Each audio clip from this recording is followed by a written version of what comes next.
Jaime C. Montoya.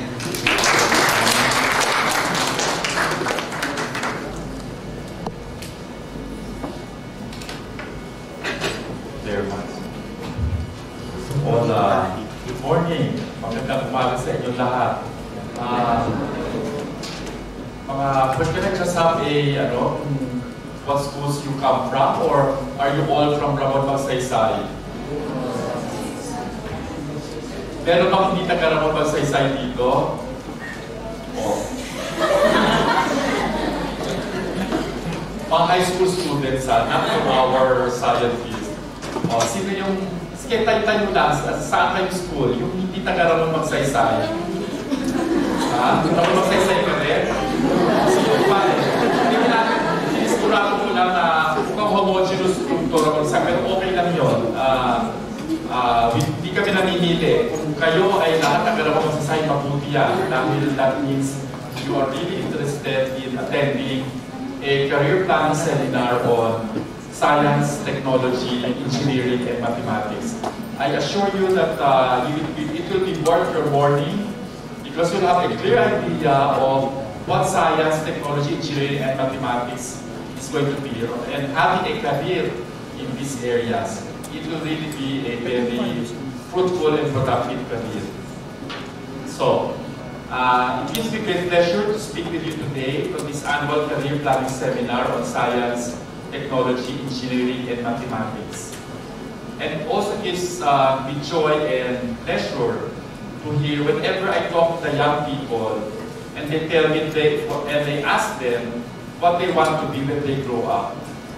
Interestingly, some will say they want to be an astronaut, a nature explorer, an engineer, an architect, a scientist, or a doctor. This innocence is reflected in what they actually talk about. But when you ask them, why do you want this career? Usually, it's because may nakita ko sa TV, or meron akong person I admire who is in this career. Usually, yun ang reasons na binibigay. No? And we just want you, by attending this seminar, to have a clear idea of what it is to pursue a career in science, technology, engineering, and mathematics. May idea na ba kayo? At least kung, or at least, siguro malaman ko lang, sino sa inyo may interest na mag-pursue ng career in either science, technology, engineering, or mathematics? Taas na ng kamay. Okay lang kung taas ng kamay. Okay, so medyo marami, no? Pero meron di pa hindi nagtaas ng kamay. At the end of the day, sana lahat kayo maging interested in science, technology, engineering, and mathematics, di ba? Kasi I'm sure by listening to our speakers, you will realize that meron palang career at maganda ang career in STEM. Now, I know some of you, when you were little, wanted to become, one of the geologists, mathematicians, even inventors. But now you were discouraged because you find your knowledge base in science and math too low, or there's no one who inspires you or mentors you. I hope that at the end of this message, I will be able to open your minds as to the importance of strengthening the STEM human resource of our country and the limitless possibilities and opportunities that await you when you push for a career under the STEM disciplines. Today is the age when science, technology, and innovation is the driving force of economic growth. Si President Duterte, nagsalita sa amin sa Davao a few days ago, actually said na if you do not innovate, you perish. If you do not innovate, you perish. Ibig sabihin, kailangan mag-innovate ka for you to survive. And innovation is the basic component or basic requirement for you to pursue a career in science, technology, engineering, and mathematics. That means you have to know how to ask questions, to question the status quo, to formulate questions on why is this happening. No? So, yung inquisitive mind, no, is very important if you are going to pursue a career in science, technology, engineering, and math. Just to give an idea, no? The data of the latest human resources in science and technology, the Philippines survey, conducted by the DOST Science Education Institute, revealed that out of the 31 million Filipino workers aged 15 years old and above, only 721,000 Filipinos were S&P professionals. The most numbered S&P occupation was nursing and midwifery, followed by engineering. Health professions ranked third, and the least numbered S&P workers were mathematicians, statisticians, and other related professions. This data suggests that our country is lagging behind many countries in terms of the number of S&P professionals to overall workforce population. So, medyo konti pa rin yun, no? Considering our big population. Students, you are the next generation scientists and innovators. You must take on the challenge. If there will be continuous undersubscription of STEM courses, our economic prosperity, environmental sustainability, and our capacity for global innovation and competitiveness will be at great jeopardy. We don't just want a significant increase in the number of S&P workers, but we want everybody, all Filipino youth, to be interested and to engage in STEM education. Look around you, STEM is at every corner and at every work, every day. Improvement in our daily lives for products of science, and you will realize this when you go downstairs later. See the exhibits that science and technology works every day in the lives of every Filipino. That includes you. I guarantee that you will have better paying jobs or even build your own company if you will embark on a STEM-related career. The Department of Science and Technology, together with its agencies, is mandated to strengthen the S&P human resource. And under Republic Act 7687, the DOST supports students who will take the Bachelor of Science courses. Ang Science Education Institute nag-o-offer ng scholarship every year for science courses, mga Bachelor of Science degrees. No? Sana sa inyo kayo mag-avail itong scholarship opportunity na to. Now, just to give an idea, among the benefits of the scholar that they can enjoy is a monthly stipend of 7,000 per month, 40,000 pesos per year for tuition fee, 10,000 pesos book allowance, and a one-time 1,000 peso uniform allowance, a one-time graduation allowance, one economy class round-trip airfare per year for those studying outside of their home province, and group insurance. There are also scholarships and training programs for those who would like to take an MS and PhD to both local and international universities and training institutes. So aside from the scholarship program, the department developed other programs and services to support the needs of aspiring medical scientists and innovators. For example, kami sa council namin, kasi kami sa health, we work in the health sector. The Philippine Council of Research and Development, for instance, developed the HERDIN database, which helps researchers in their research work. This is where you were able to access all of the literature published by Filipino scientists in the health sector, whether printed, published, or unpublished. And to date, about 50,000 citations are already available through our database. No, HERDIN. No, pwede i-google yun, HERDIN. You can access that. And we also organize workshops, seminars, fora, exhibits, contests, and conferences where students are invited to be updated with the latest on science and technology. So the DOST also pushed the enactment of the Balik Scientist Law. So now, ang mga Balik Scientists, ito yung mga Filipinos or scientists of Filipino ancestry who did very well science, technology, or STEM in another country to come back to the Philippines to help us train people like you to pursue a career in science, technology, engineering, and mathematics. So, ano yan, marami tayong mga expected dadating na mga scientists from all over the world of Filipino ancestry to help us strengthen our human resource in science and technology. In closing, I would like to give you 3 quotes. First, do not settle on just studying for the sake of it or for the sake of an exam. How we define learning today is how it will impact our future. Second, be creative and take risks. Always know or always ask questions. No? Challenge yourselves to innovate. If you fall, then you can try again. And third, pursue excellence. Don't settle for anything less. Do your best to be excellent in the field you choose, and when you are excellent, success will come to you. And of course, if I may add a fourth choice is, at the end of this seminar, at least 90% of you will be interested in science, technology, engineering, or mathematics choice. Pwede na kayo mag-apply because ako sa SEI dito for a scholarship. You want information about the scholarship, we will provide you that information. And that is also available downstairs when you go to the exhibit of the Science Education Institute. Okay ba yan?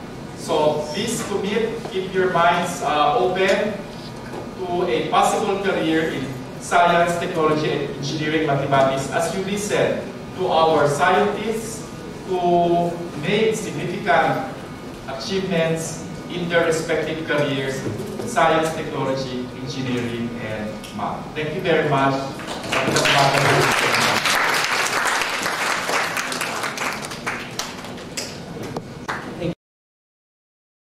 Anak ko dun sa nagre-review sa exam.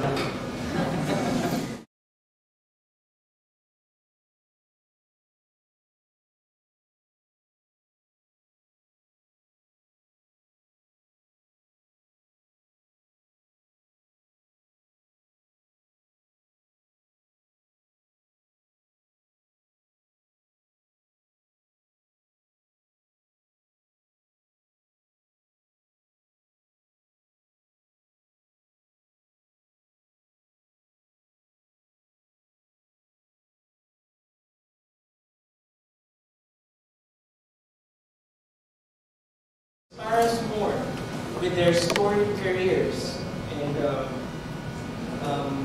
works in their science careers start off to discuss the prospects of the career in medical and biological sciences and food.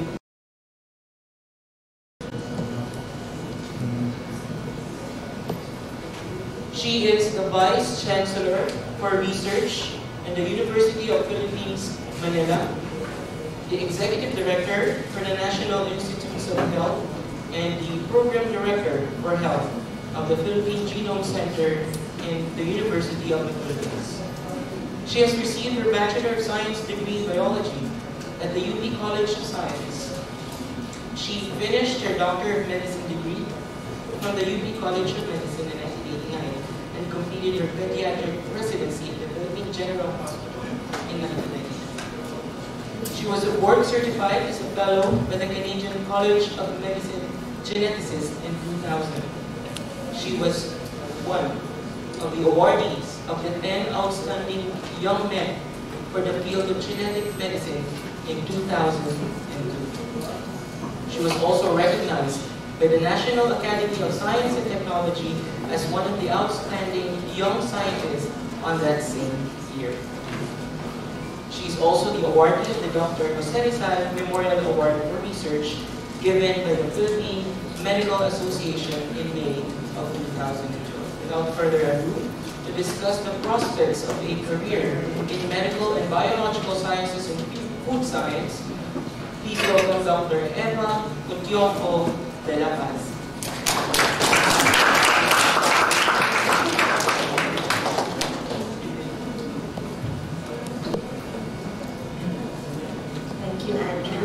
Magandang umaga sa inyong lahat. Sino sa inyo gusto maging doktor? Okay.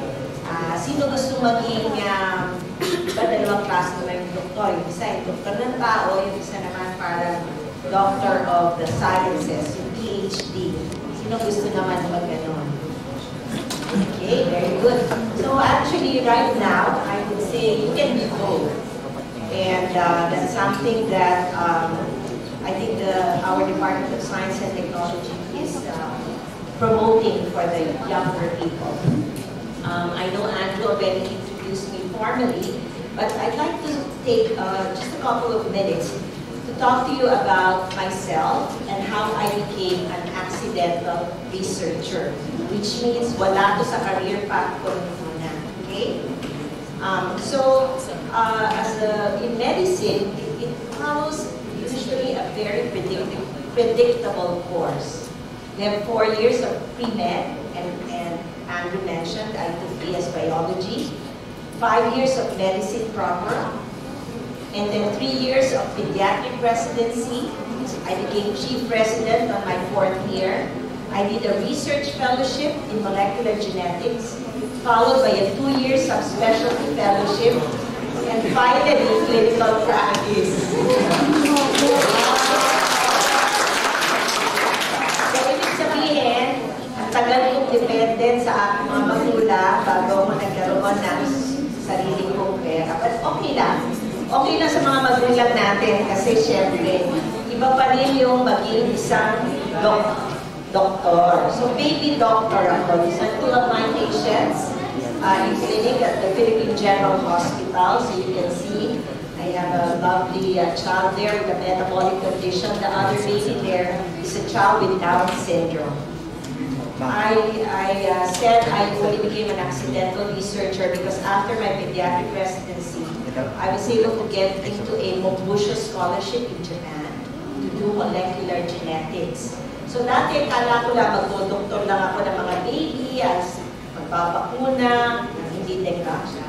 Magbabakuna, pero gagamutin yung ubod-sipon, etc. But then, there was an opportunity for me to get into a specialized field in molecular genetics. So I did that in Kobe, in the International Center for Medical Research in Japan. During the time of my molecular genetics fellowship, I actually was there during the Great Kobe earthquake. So ang isa kong nakalagay sa curriculum vitae ko ay ako ay isang Kobe earthquake survivor. After that, I moved to the hospital for sick children in the University of Toronto, as if there is a hospital for well children, right? But it's called the Hospital for Sick Children. This is one of the top 3 hospitals in the world. And as you can see, sa hospital na yan, para siyang mall. Okay? May mga gumagalaw-galaw na mga, may mga characters doon sa taas. So it makes children feel that they're not in the hospital. When I got back to the Philippines, I became a member or a faculty of the Institute of Human Genetics, National Institutes of Health in Manila, and our main mission is to bring genomic medicine closer to the Filipino people. So this is what we're doing, and this is what I'd like to share with you this morning. So why genetics? Genetics helps to explain what makes you unique or one of a kind, why family members look alike, why some diseases like diabetes or cancer run in families. It's also how learning about your genes can help you stay healthy. Of course, you've all heard about the DNA, the blueprint of life. And researchers at the Wellcome Trust Sanger Institute say that if this DNA was scaled up to the size of a spiral staircase, like in this drawing, it would stretch to the moon and back, I think. So the life code found in cells contains information about biology, health and disease in humans and other organisms. So genomic technologies are definitely innovations that have significantly caused positive disruptions in the market and are foreseen to completely change the practice of medicine. So my talk is outlined in this slide. I'll talk about DNA, the basis of genome-based medicine, the practice of genomics in modern medicine as it relates to pharmacogenetics, undiagnosed rare disease, genetic susceptibility to disease, and individualized cancer treatment, and end with a key message. So, genomic medicine as defined is an emerging medical discipline that involves using genomic information about an individual as part of their clinical care, either for diagnostic or therapeutic decision-making, as well as health outcomes and implications of those for clinical use. Genomic medicine is already making an impact in the fields of oncology, pharmacology, rare and undiagnosed diseases, as well as infectious diseases. It was Francis Collins, who is now the director of the US NIH, and then was the head of the Human Genome Project, the ambitious Human Genome Project in the 1990s. He said that virtually all diseases except trauma have a genetic component. So parang the field of genetics is really at the crossroads of many of the specialties of medicine, including infectious disease, like what Dr. Montoya is an expert on. He's an infectious disease expert, and he has had numerous studies on tuberculosis and many more. So, just a short explanation of your genes and you. You remember this from your biology class. So, from the cell, you have your genome, you have your 23 pairs of chromosomes. If you stretch out those chromosomes about 2 meters or 1.8 meters of DNA, you will have 3 billion base pairs in your double helix. Remember, you have 4 nucleotide bases. What are those? Very good. Adenine, which pairs with thymine. Cytosine, which pairs with guanine. So yung genetic code natin, the size of the entire human genome is about 31 base pairs. Mga 20,000 genes that are which vary in length and can cover thousands of bases. When I was doing my fellowship, at that time they thought there were 100,000 genes. But we know better. There are only about 20, between 10,000 and 22,000 genes. If printed out, the human genome would fill 1 million telephone book pages or 23 sets of the Encyclopedia Britannica. Sino pa sa inyo may alam about encyclopedias? Wala na. Noong panahon namin, lahat ng magulang namin, o lahat ng mga nanay at tatay mo siguro, ang pangarap, ang kanilang mga anak, magkaroon ng complete set of the encyclopedia. Eh, hindi na pala relevant yun ngayon. Kasi all your information is accessed through the internet. So, meron na kayong si Google Encyclopedia or Wikipedia. So, what do we know so far? Actually, out of those 31 billion base pairs, less than 2% actually code for proteins. 90% of the genome is what we call junk DNA. But we know that kaya siya naka-quote-unquote, hindi naman sila talaga junk because they are very important in the regulation of genes. And 99.9% of cases are exactly the same in all people. So, nung nagkaroon na map na yung buong human DNA, naging cause siya ng mga boyfriends to split. Kasi parang tatatakot yung babae kung ano mga sakit meron itong lalaki. Ang mga worst scenario daw is mapping of the human genome is the creation of clones. Ito, creating clones of babies. And this is a bad scenario wherein your grandmother looks like your brother looks like your uncle, pare-pareho lang, walang variety. But we know better. The 0.1% difference in our base pairs makes you as a unique person.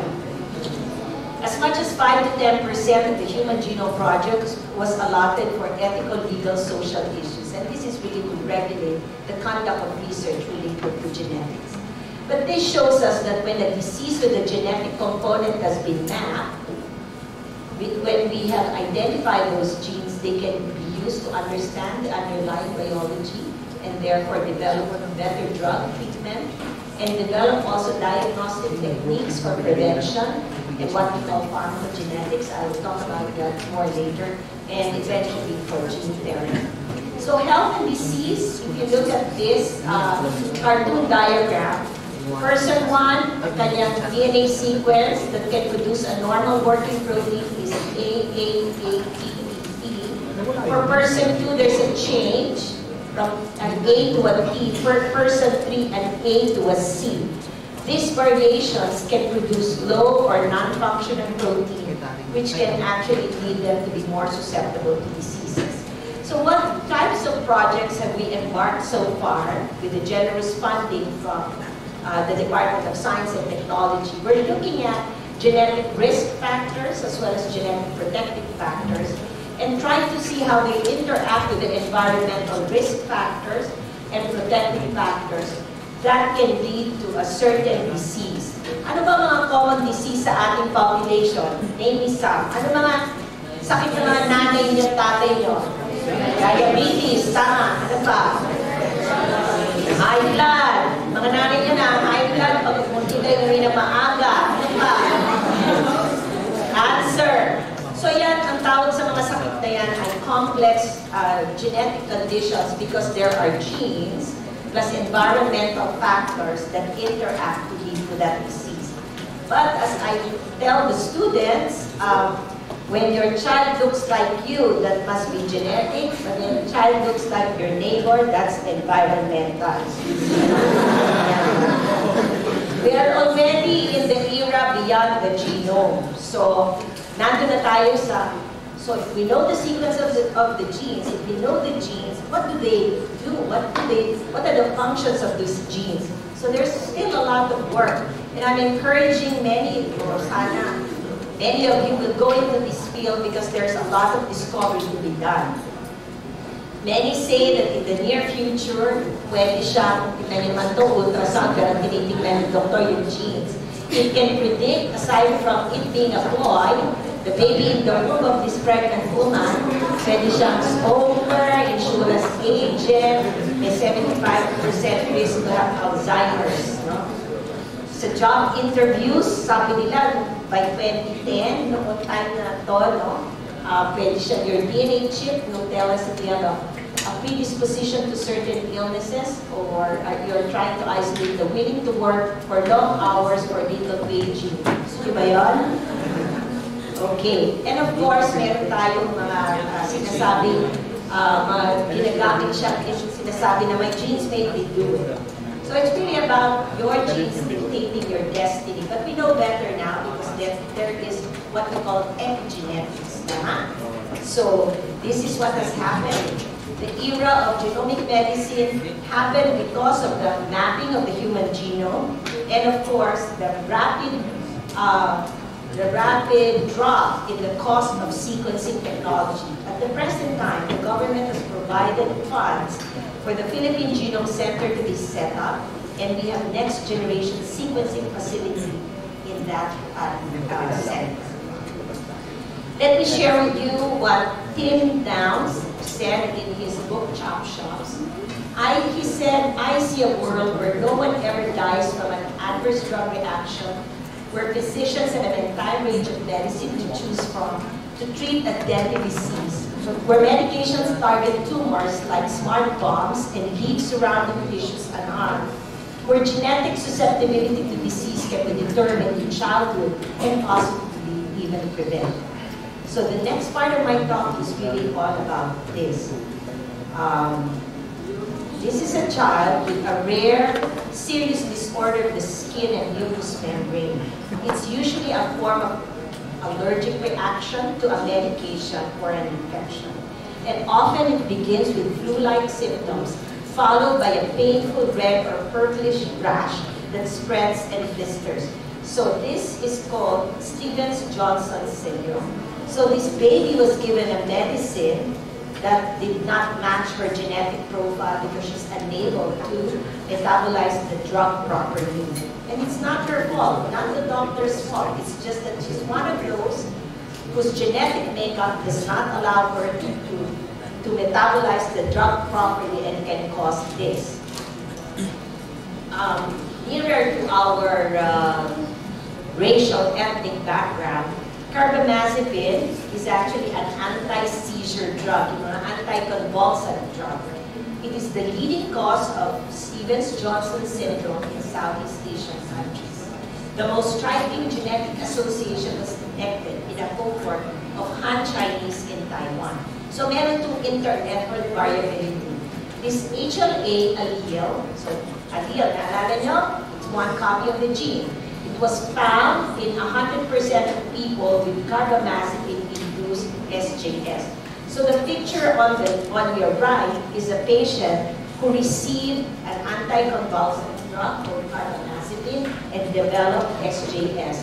And this association was not found among people with European ancestry. And so this is our introduction. This is my introduction to pharmacogenetics.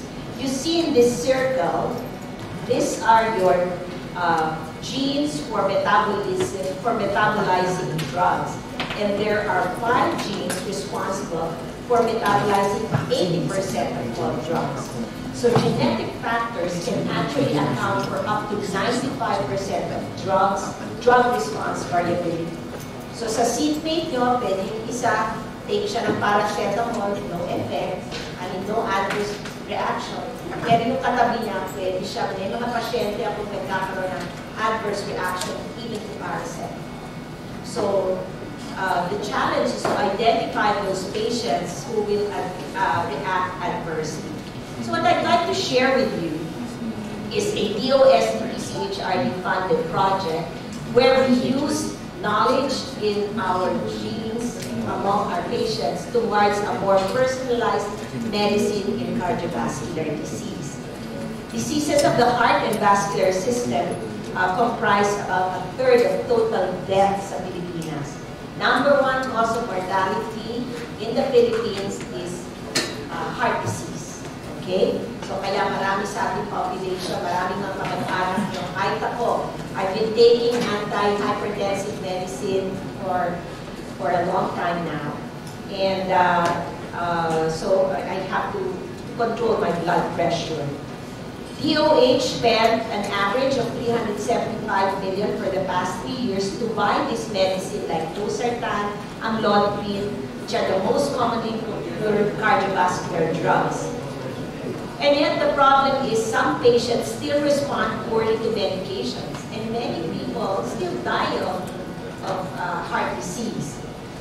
What has been traditionally practiced is the one-size-fits-all, wherein we look at disease uniformity. We give the dosing of the medication. It is the same for all people. However, recent studies show that different people respond variably to drugs, and genetics can account for this variability. A person might or might not benefit from the drug depending on his genetic profile. So we set out with the research grant from the DOST-PCHRD. We recruited thousands of patients. So these are the doctors I'm working with, cardiologists. These are the patients that we see in the hospital as well as in the community. And we wanted to study how the genes influence response to medications. And this is what we call pharmacogenetics. And what we wanted to find out is who among the patients in a heterogeneous population, we can segregate them to patients who will benefit from the treatment, those who will not, and those who will have toxicity to the drugs. And I'd like to focus on one drug. It's called warfarin. It is the most effective oral anticoagulant drug. Anticoagulant drug, pinaprevent niyang mag-clot. Okay? Kasi mga clot, napunta yan sa brain, pwede kang magkaroon ng stroke. So every year, there are more than 20 million prescriptions of warfarin, and 2 million new patients per year are prescribed with warfarin. Excessive dosing leads to hemorrhage and bleeding. Inadequate dosing predisposes to stroke and pulmonary embolism. So alam niyo naman yung stroke, hemorrhage, nag-bleed, okay? Especially in the brain. So trial and error predominates clinical practice. Right now, they've integrated gene testing into routine warfarin therapy, which can avoid as many as 85,000 serious bleeding events and 17,000 strokes annually. So isn't that a good innovation in the way we practice medicine? Before we prescribe, we actually check their genetic profile. And in the US, the FDA already says in the label that they should undergo genetic testing. So with pharmacogenetics, we can lower the treatment cost, the healthcare cost, and adverse drug events. So the big benefit of pharmacogenetics is giving the right medication at the right dose for the right patient. So convinced ba kayo about pharmacogenetics and its importance? So now let's talk about the 1 in a billion boy. After 2 miscarriages in the span of 15 months, Nicholas was born healthy to Mr. and Mrs. Bolt. So this is Nicholas. Shortly before his 3rd birthday, Nick developed a relentless fever and abscess. When he ate, unusual holes would open between his intestine and the skin. Can you imagine? Naka-holes siya sa skin niya. Causing feces, pupo, to leak into a large wound in his abdomen. So this boy loves Batman, loves to squirt gun, and loves to eat steak, but he couldn't anymore because of his illness. Severely underweight, he arrived at the Children's Hospital of Wisconsin in 2007 with bony arms and an extended belly. When he ate, I mentioned that already, he has survived more than 100 trips to the operating room. At the age of 4, Nicholas was in the process of dying. What they did was to do what we now call whole genome sequencing. So again, just to let you know, we have a facility already that can do whole genome sequencing because they did not know what was causing the disease. But if you look at all the genes in the genome of this patient, you might just find a mutation, and they did find one in the XIAP gene.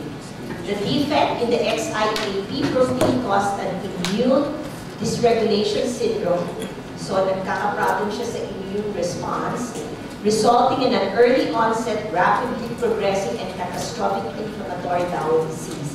And he was the first child saved by DNA sequencing.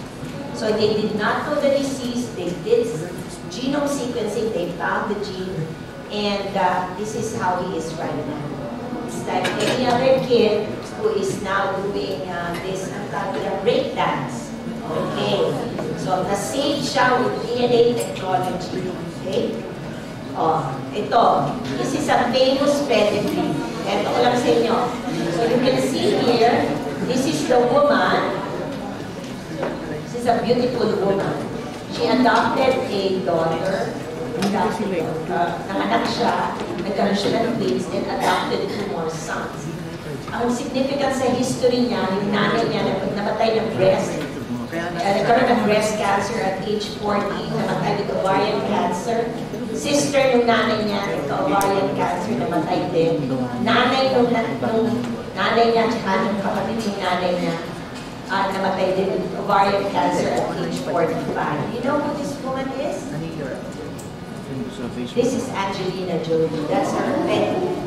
So that's what I do in clinic as a geneticist. We do a lot of pedigrees. And she did not have breast cancer yet, but she used the gene testing to because she found that she carried the gene, the BRCA1 gene that her mother and the sister of her mother had, as well as her maternal grandmother. So she opted for bilateral mastectomy. And so wala nang tutubuan yung tumor tissue.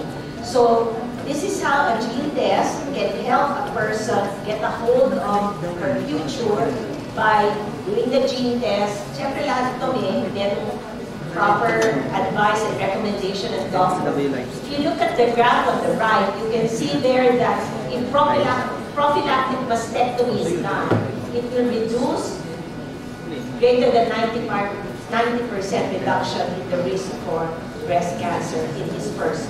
Okay? So in the field of cancer genomics, we know that cancer is a disease of the genome. Genomic information about cancer leads to better diagnosis and treatment strategies tailored to a patient's tumor. Drugs are able to fight cancer cells better because the targeted therapies specifically combat characteristics of cancer cells that are different from normal cells. And cancer drugs are less likely to cause toxicity. So para pa rin siya pharmacogenetics, and the cancer types and subtypes are better classified based on genetics. So ngayon, these are profiles on how we can look at the tumor tissue and find out whether this type of tumor cancer will easily metastasize, spread in the body, or it can be easily controlled. So ginagamit na natin yan. Tawag dito genomic testing. So we are looking at a few, hindi na to a future, but it's already a genomics-driven cancer medicine where you can categorize the mutations in the genes. You can use the drugs that are specifically tailored to kill the cancer cells that are present in a patient. So the type of medicine is what we call personalized medicine. So dati, traditional medicine, ito yung genome-based medicine, diagnosis by symptoms, yung isa by mechanism. Dati, treatment guidelines, disease uniformity with genome-based medicine, customized guidelines. Patient uniformity, one size fits all dosing. Sa genome-based medicine, you recognize patient variability and you do genetic guided dosing. Just like the example that I've given you for pharmacogenetics. Alala ba yan kanina? So, in the very near future, it will not be possible that aside from your credit card, you also carry your genetic profile in a card. Pagpasok nyo sa ospital, dala-dala nyo na yung credit card nyo, pagka-swipe lang yan, sa swipe ng credit card mo, siguro mumura rin yan. Illumina na actually developed a genome app on your iPhone. There's going to be a rewriting of drug prescriptions, so hindi lang sinusulat yung kung ano yung gamot, pero sinusulat mo na kailangan mo muna genetic test bago mabigay yung gamot. GPS will have a different meaning. It's going to be genomic prescribing system. If you look at this drawing, you see the patient. So kukunin siya ng DNA, lalagay sa database. The doctor looks at the database before prescribing a drug that's fit for the patient. So, you know, when Hippocrates, he's the father of medicine, right? He's one of the most outstanding figures in the history of medicine, also known as the father of medicine. He lived in BC pa, before Christ. He said he couldn't be more correct. At that time, he already said, it's far more important to know what person the disease has than what disease the person has. And he's really talking already about your own uniqueness as an individual because of your genetic makeup. So the key message for this talk, in clinical practice, all patients are different, and the identification of the genetic basis of such heterogeneity will help replace general protocols with specific and individualized treatment regimens. So I hope that with this short talk, I have encouraged you to get into medicine and this new field of genomic medicine. Thank you very much.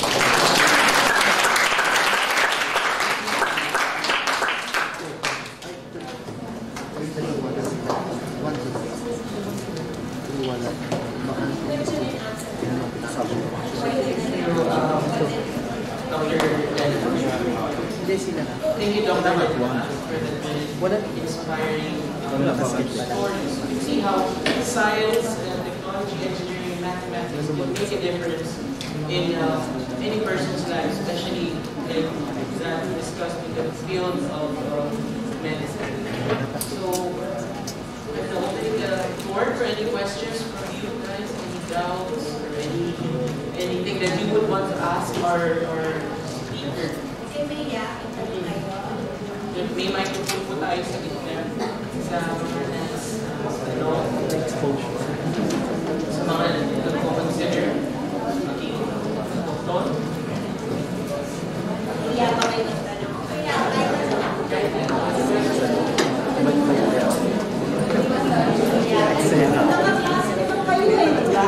Okay lang, we can proceed with the history of Andito naman kami, then we can all answer your questions. So, as I said, dati nag-aral pa ako to learn this, no? Like the field of genetics in another country. But we have those specialty available. We're already offering training programs, fellowship programs in genetics at the Philippine General Hospital, so we don't really need to get out of the country. So, kaya pwede na kayo dito mag-training.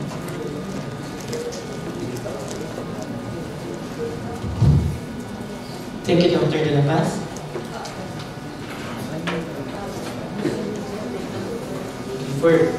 Should you have any questions, kay Doctor, you could maybe ask it later kung medyo nahihiya pa kayo.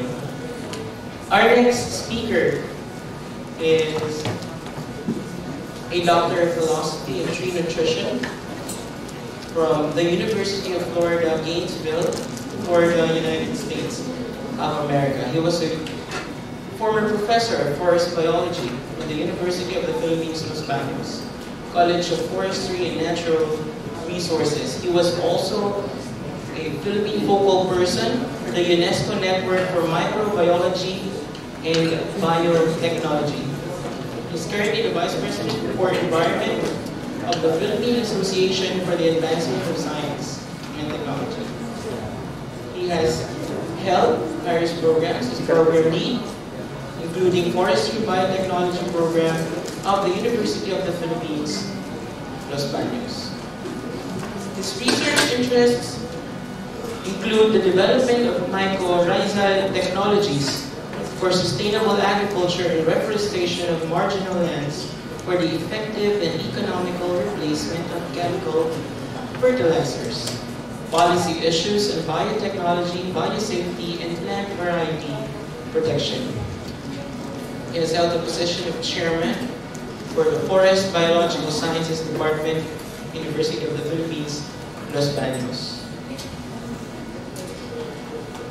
He has received several awards, national awards, including Most Outstanding Researcher of the University of the Philippines, Los Baños, College of Forestry. Won also the 10 Outstanding Young Scientists by the National Academy of Sciences. He was a presidential awardee for the most outstanding researcher in the University of the Philippines system in 1986.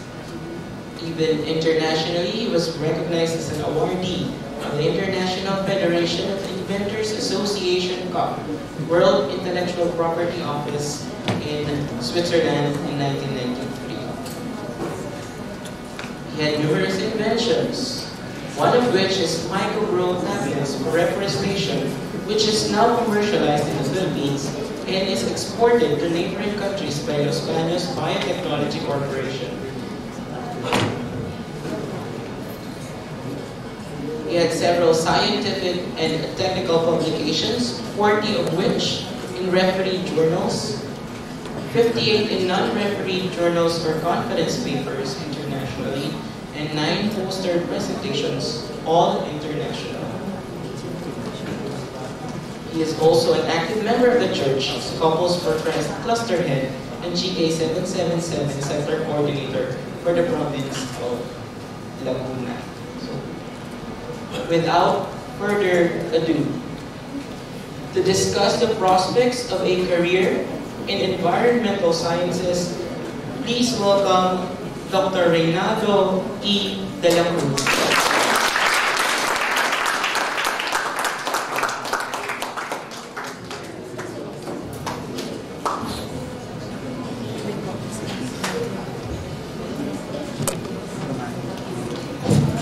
Thank you very much, Andrew.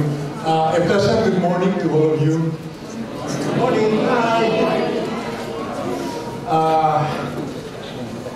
Nakita niyo na ba yung mga exhibits sa baba?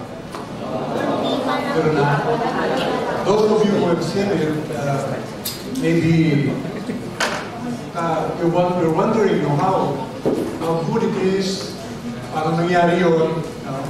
But in 6 or 7 years, maybe more, ang dream ko sana ay some of you will be exhibiting doon sa baba. As a product of your science, technology, engineering, and math career. And hopefully, when that happens, it's probably because you attended itong seminar na ito. Okay?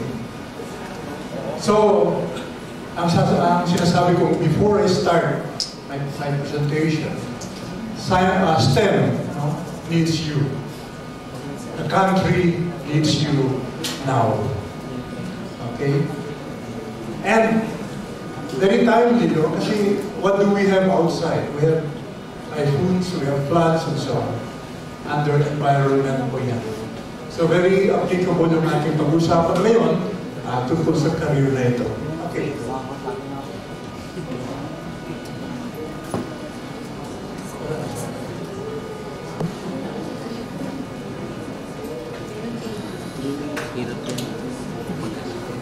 Walang matik. Very interesting yung presentation sa medicine kanina, no? Kaya lang, sabi ni Ma'am kanina, nagkadalapas na makatagal yung kanyang how many years, no? More than 10, 11 years. Sabi nga, may sinasabi na very famous person, bakit daw napakatagal ang dentistry? 6 years. 24 na nangipin ng mga tao bakit ang tagal-tagal? How many years will it take to study one tooth? Matagal na muna yun. Okay, anyway, I'd like to start itong career sa environment by citing Genesis chapter 1 verse 26. Nakalagay dito. Then God said, we will make human beings, they will have power over the fish, the birds, and all animals, domestic and wild, large and small. And, in other words, God created man to serve as stewards of His creation. So doon ako magsisimula sa stewardship. The Philippines is a country rich in natural resources. Alam natin yan. Rich biodiversity in terms of flora and fauna, natural resources, including minerals. We have one of the estimate even in oil. Interesado ang China sa atin because of this oil. However, we were not good stewards of God's creation. Okay? I'm saying we, no? Kasama din tayo dyan.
And diminished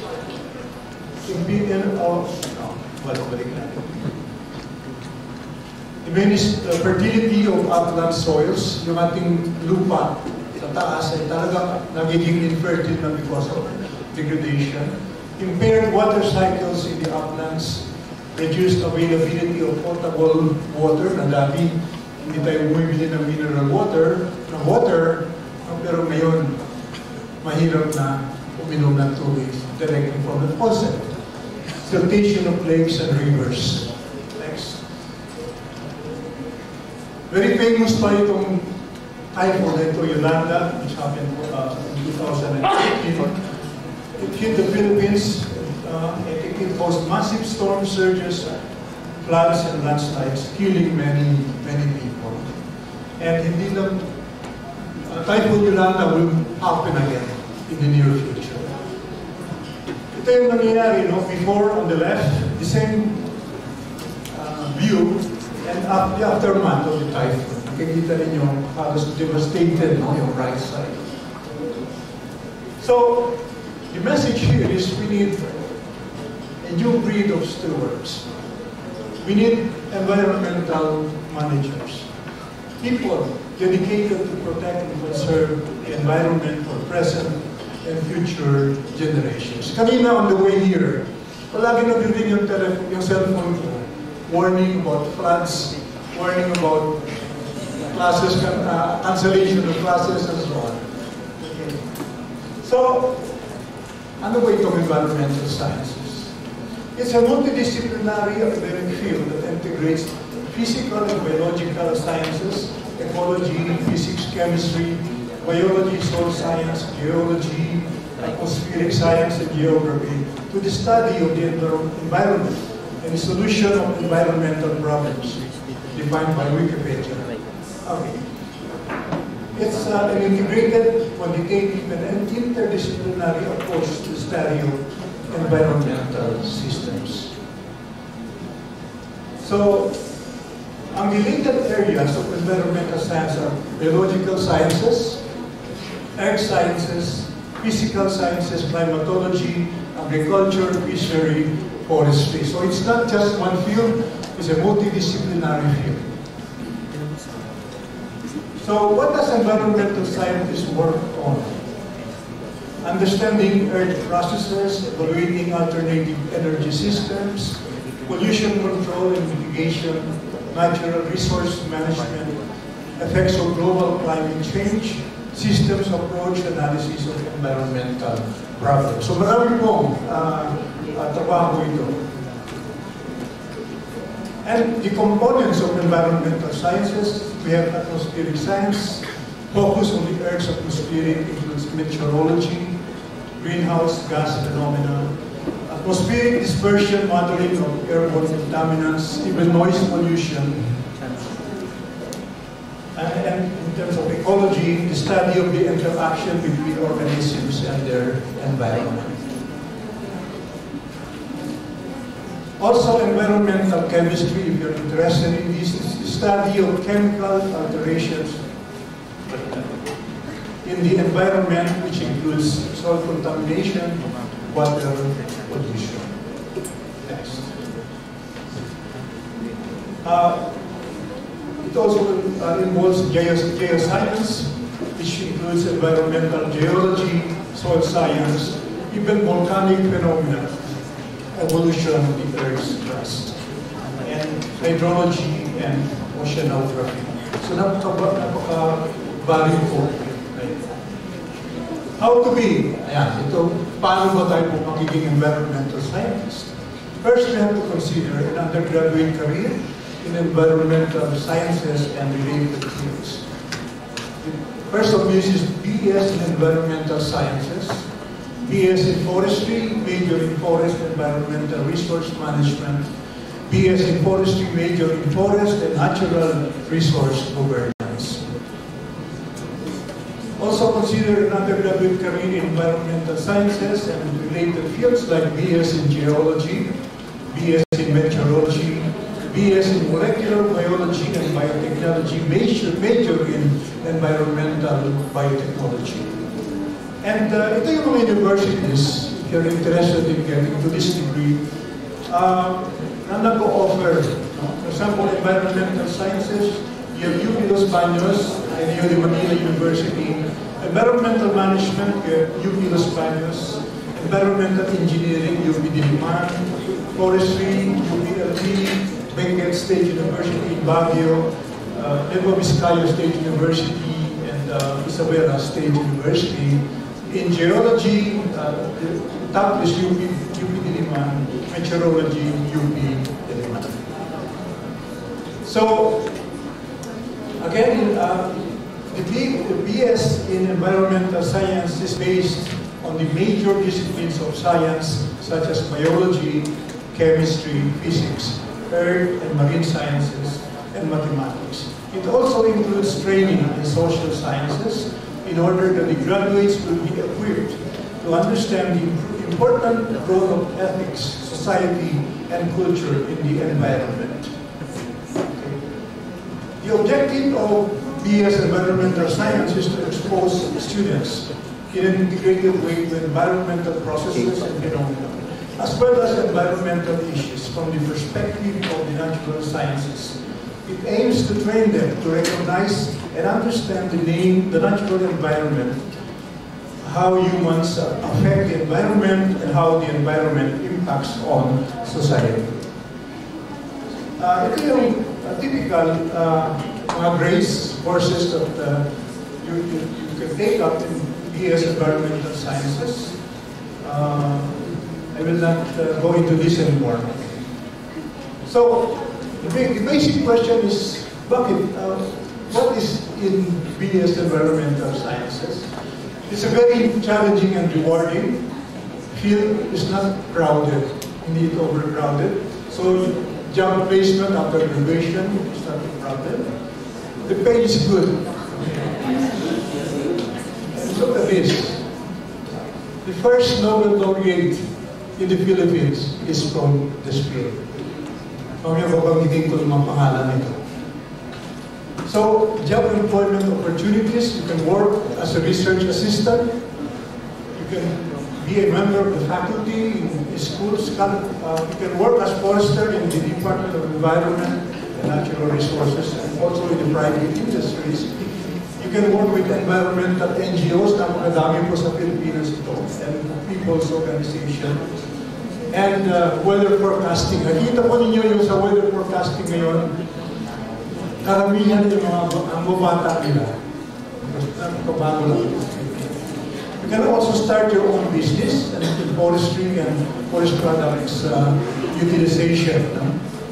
Okay? And ang possible employers ninyo are government agencies, DENR, DOST, DA, DIIG, etc., private industries, research institutions, environmental NGOs. Marami po sila for people's organization. Or you can always start your own business. And here are some of the icons of environmental sciences. Dr. Angel Alcala is the former secretary of DENR, also DepEd, and he's a Ramon Magsaysay awardee. Yung mga Ramon Magsaysay high school students. Yeah. And Dr. Percy Sahizi, former dean of CESAM at UPLB, is now the regional director for Asia, Pacific, and Oceania. And Dr. Rex Victor Cruz is a forester, former chancellor of UPLB. He is one of the Nobel laureates. Kasama ito sa group ni Vice President Al Gore on when they received the Nobel laureate. So another is Dr. Delasco, another Nobel laureate. He's a forester. He's the present director of the International Center for Agroforestry. Okay, next. And we have Dr. Ben Malaya, former dean and former USEC DENR, and he's the present president of Silliman University. So that's all. We hope that you will think seriously to go into this field of environmental sciences. Thank you very much.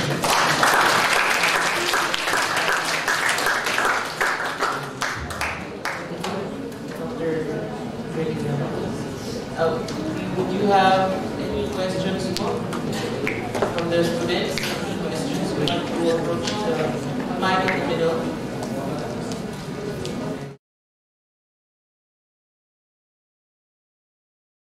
So thank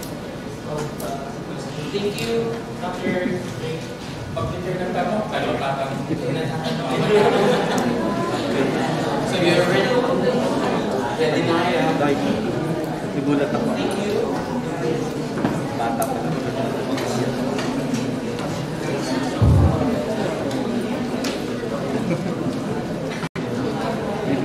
To discuss also in place of Dr. Reynaldo Villabora the prospects of a career in agriculture.